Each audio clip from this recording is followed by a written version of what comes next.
Did Gabbie Hanna really just admit defeat? Her Twitter drafts have been exposed, her statement on OF has been leaked, and she knows that she's screwed up big time. Could this be the start of a new Gabbie Hanna? Hello and welcome back to Drama Investigator. Before we get into today's investigation, I want to kindly thank Surfshark VPN for sponsoring this video. Firstly, having a VPN is really good for preventing people like Gabbie Hanna making you click a link just to find out your full name and identity, which we all know this is what she did to an underage fan after assuming they were someone they weren't. And then have them click a link so that I could see their IP address. And I can guarantee you Creepshow Art might still have a career to this day if she used a VPN while posting all those horrid things on lolcow. So what is Surfshark VPN? It's a virtual private network that keeps your online identity safe by encrypting all the information sent between your device and the internet. This keeps your personal data protected from big companies or cyber criminals. Surfshark also liberates your internet by unblocking blocked websites and bypassing geo-restrictions. For example, I personally love watching American Netflix, and that would not be possible in my country if I didn't have a VPN. A VPN makes sure that your city, country, and download history aren't linked to your identity. Surfshark does not monitor, track, or store what you do online. That means no connection or activity logs. Surfshark also offers a 30-day money-back guarantee, so there's absolutely no risk to try it out. So guys, do yourself a favor, protect yourself and your online identity by signing up to Surfshark, and use my code DRAMA to get a massive 83% off plus 3 extra months for free. Link down below in my description. So yeah, Gabbie has officially admitted defeat, and it almost sounds like she's apologized. Gabbie went missing from the internet after jessismiles exposed her not long ago, and ever since then, people are starting to do some digging. Gabbie's actually randomly popped up a few times on social media. There's been a live stream she did, and I'm 90% positive that this was posted a week after Jessie exposed her, but feel free to correct me if I'm wrong. Within this live stream, she discussed what life would have been like if she hadn't have made YouTube a career, and she just kept talking about what ifs, which in my opinion displays her finally realizing that she no longer has a career and regrets what she's done. As we all know, Gabbie also has an OF that she has to post to because she is paying fans on there, and it's basically her only source of income at this point. A few days ago, Gabbie made a couple of posts to her OF talking about how she's doing mentally, which is not too well after being cancelled. Here's the thing, it is so damn easy to lose track of time, lose full days when I get sucked into something. I always feel this urgency to finish things, so I end up working 18-hour days, sitting in one spot, no breaks. I need to create structure. It's something I always say and never manage to pull off. I'm excited for a break, a real one, with intention and purpose. I want to spend my days with no goal but happiness. I think I'd like to learn how to sew. I'm ready to redecorate my house. I could spend all day every day painting. I want to learn how to produce. I've been hanging out with more musicians. It's been amazing for my soul to be around like-minded people. I existed in a really effed up universe for a really long time. I'm excited to create a new one. I'm so effing mentally ill. I know that. I know you all know that. Just feeling it a lot lately. I think it's being mentally ill and being a full-fledged adult. Being mentally ill in 20-something was different. The chaos was welcomed. Being mentally ill in 30 feels heavier. I feel like I'm just really waking up. If I could do my whole life differently, I would.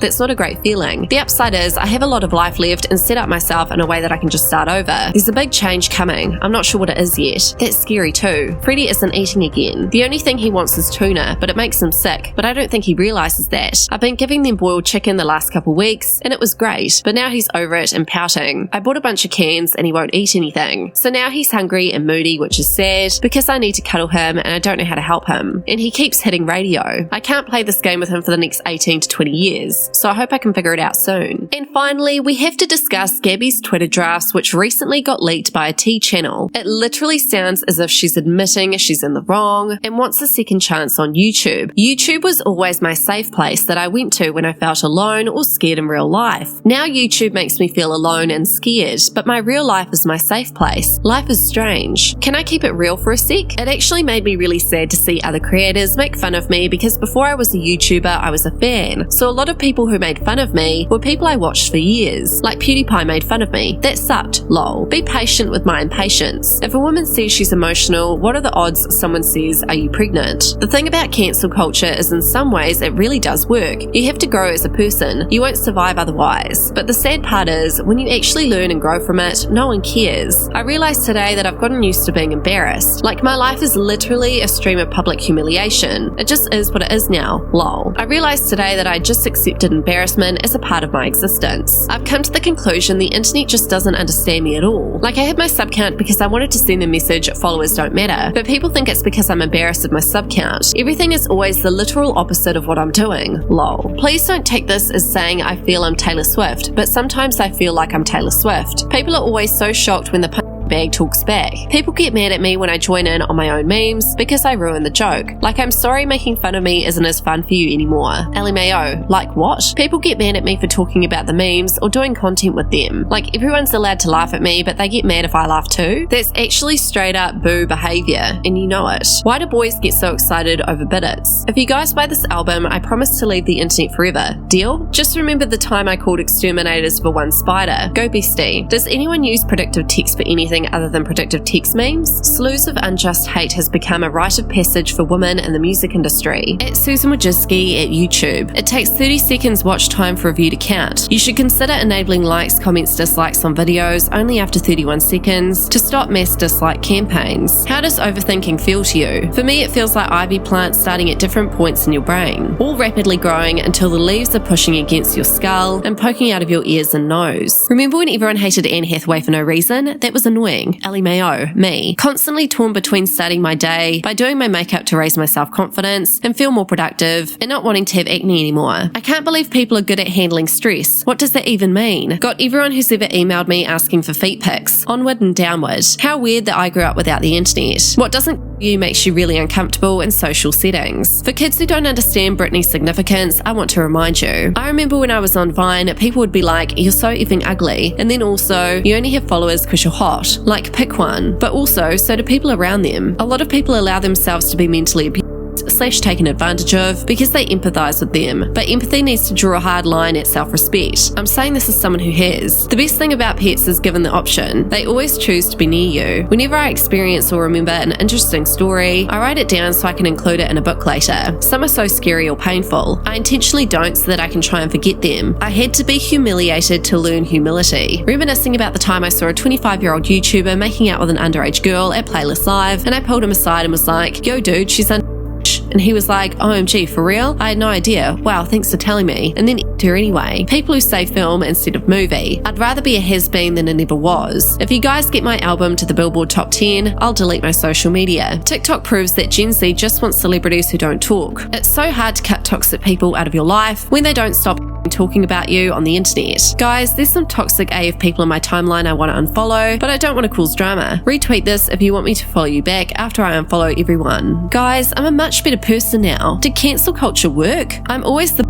no matter what because I have more followers. Got it. It's not a sob story, it's my story. Sorry if any of these people actually think I'm having a mental breakdown, it's pretty up that they're all being such assholes about it. LMAO. Remember when Britney Spears effed up a paparazzi's car with an umbrella because they wouldn't stop exploiting her and everyone said she lost her mind? It's not about winning. It's not about making people like me. They won't. It's about moving on. It's so hard being smart and kind in a world that's dumb and cruel. The reason people are allowed to say what they want about me and nobody cares is because what they're saying isn't true. People get upset when I respond because I respond with the truth, so people see it as mean. My life is a game of ADHD or just people always say money can't buy happiness, but if anyone with money expresses unhappiness, they get completely shredded. Can you guys stop calling me crazy and just enjoy my humour, LMAO? Dude, shut the F up. You literally don't know anything about her or her health. I have the attention span of a goldfish and the impulses of an ape. The fact that so many people were actually personally affected by me saying I'm going to F their parents and the one person they love shows me that everyone knows I actually could. I'm not using my mental health as an excuse to berate people. I'm in full mental wellness, finally exposing the lies of the people who berate me. When things start feeling really bad, just remember, it could be worse. You could be them. Trisha Paytas may be afraid of me, but it's not because of my actions. It's because of her own. Hate me for me, not the version of me that was created by the monsters under my bed. I researched for months for a lawsuit. I dropped it. My dancing is so bad, everyone thinks I'm crazy when I do it. This is the reason I hired someone to block hate and trolls. My fans deserve to not be berated and attacked on my page. The number of people who dedicate their lives to me but cry leave me alone when I defend myself against their blatant harassment is troubling. Everyone shit on the Paul brothers because their first